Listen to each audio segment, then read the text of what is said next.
Olá, pessoal!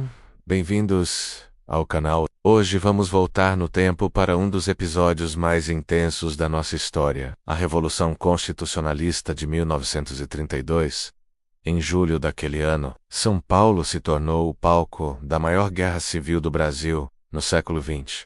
Mas o que levou um estado inteiro a pegarem armas contra o governo federal? Tudo começou com a chamada Revolução de 1930, que levou Getúlio Vargas ao poder. Ele depôs o presidente Washington Luiz e impediu a posse do paulista Júlio Prestes, que tinha sido eleito. Vargas assumiu o comando do país de forma provisória, prometendo mudanças, mas o tempo foi passando, e nada de uma nova Constituição ou de novas eleições. Ele governava de maneira centralizadora, quase autoritária, nomeando interventores para os estados e diminuindo a autonomia que eles tinham. Para a elite política e econômica de São Paulo, que estava acostumada a liderar o país, essa situação era inaceitável. A insatisfação popular também crescia. O Brasil vivia um momento de tensão. De um lado, o projeto modernizador e centralizador de Vargas. Do outro, a resistência das antigas oligarquias, que não queriam perder seu poder. E foi em São Paulo que essa tensão explodiu. O estopim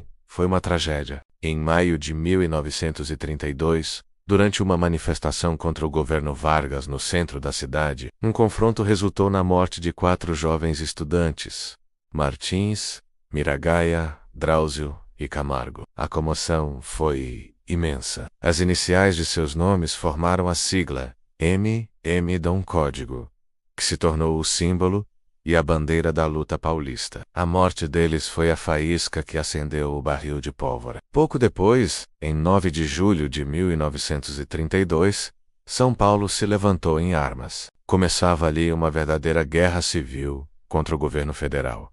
Mas essa era uma luta extremamente desigual. Do lado do governo federal, Getúlio Vargas tinha à sua disposição mais de 100.000 homens do exército, bem treinados e com equipamentos modernos. Já os paulistas conseguiram mobilizar cerca de 35.000 combatentes. Esse número incluía militares da força pública do Estado, policiais e, em sua maioria, civis voluntários. Homens, mulheres e até adolescentes se apresentaram para lutar. Eram estudantes, operários, fazendeiros, profissionais liberais. Toda a sociedade se engajou, transformando o movimento não apenas em uma guerra, mas em um esforço civil de proporções gigantescas. A diferença de poder de fogo era gritante. Enquanto as tropas federais contavam com canhões modernos, metralhadoras pesadas e até aviões de bombardeio, os paulistas precisaram improvisar. Eles lutavam com antigos fuzis, Mauser e metralhadoras leves. A criatividade se tornou uma arma. A indústria de São Paulo foi mobilizada para a guerra. Fábricas passaram a produzir munição e oficinas mecânicas transformavam caminhões comuns em veículos blindados. Os famosos trens blindados ou matracas, reforçados com chapas de aço. Fundições criavam bombas caseiras e armas artesanais. Era uma tentativa heróica de equilibrar um combate que, no papel, parecia perdido desde o início. Era a força da convicção contra a força das armas. Os combates duraram 3 meses, de 9 de julho a 2 de outubro.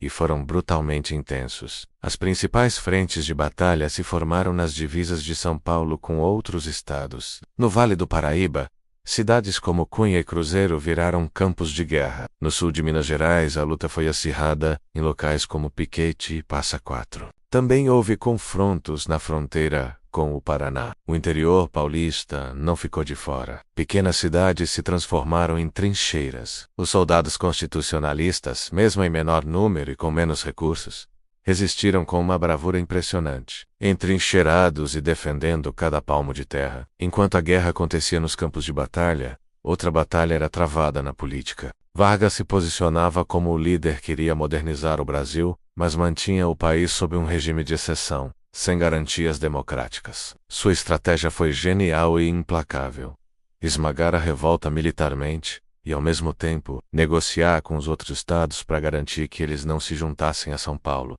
E essa jogada foi decisiva. Os paulistas contavam com o apoio de Minas Gerais e do Rio Grande do Sul, que também tinham suas queixas contra Vargas. Mas essa ajuda nunca chegou. As promessas de apoio se desfizeram, e São Paulo se viu completamente isolado, lutando sozinho contra o resto do país. O custo humano dessa guerra foi altíssimo. Estima-se que cerca de 2.200 combatentes morreram, somando as baixas de ambos os lados. Milhares de pessoas ficaram feridas, e muitas famílias foram destruídas pela perda de seus entes queridos. A população civil também sofreu muito, principalmente nas cidades que foram bombardeadas ou que ficavam nas zonas de conflito. A guerra deixou cicatrizes profundas na memória paulista, mas também consolidou um sentimento de orgulho e sacrifício em nome de um ideal. E que ideal era esse? É importante deixar isso claro.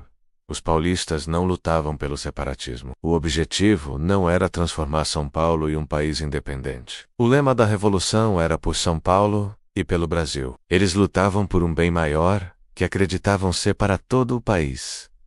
Uma nova Constituição. Eles queriam forçar Vargas a convocar uma Assembleia Constituinte e restaurar a ordem democrática, com eleições e direitos garantidos. A luta era pela legalidade, contra o autoritarismo de um governo provisório que parecia não ter fim. No fim, a superioridade militar e o isolamento político falaram mais alto. Em 2 de outubro de 1932, após quase 3 meses de resistência heróica, os líderes do movimento em São Paulo assinaram a rendição. Militarmente, os paulistas foram derrotados. As tropas federais ocuparam o estado, e os líderes da revolta foram presos ou exilados.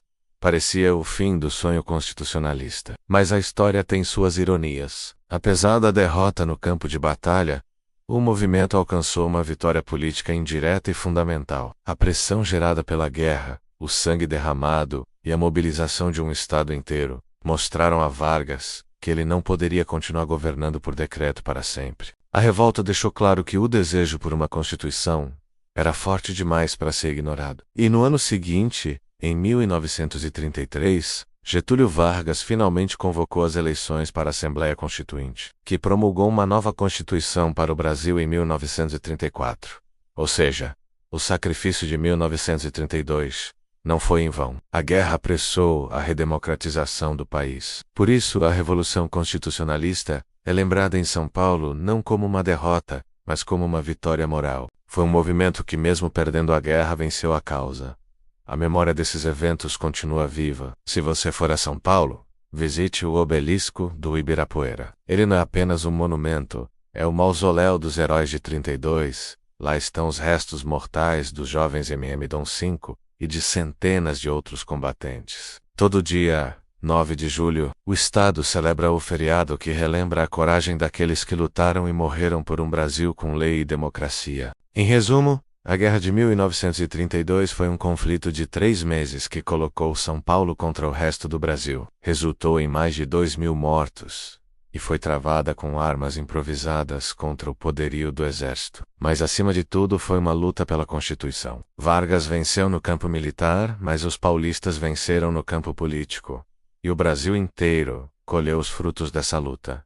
Obrigado por assistirem até aqui. Se você gostou de conhecer mais sobre esse capítulo fascinante da nossa história, não se esqueça de deixar o seu like, se inscrever no canal e ativar o sininho para não perder os próximos vídeos. 8. Approxima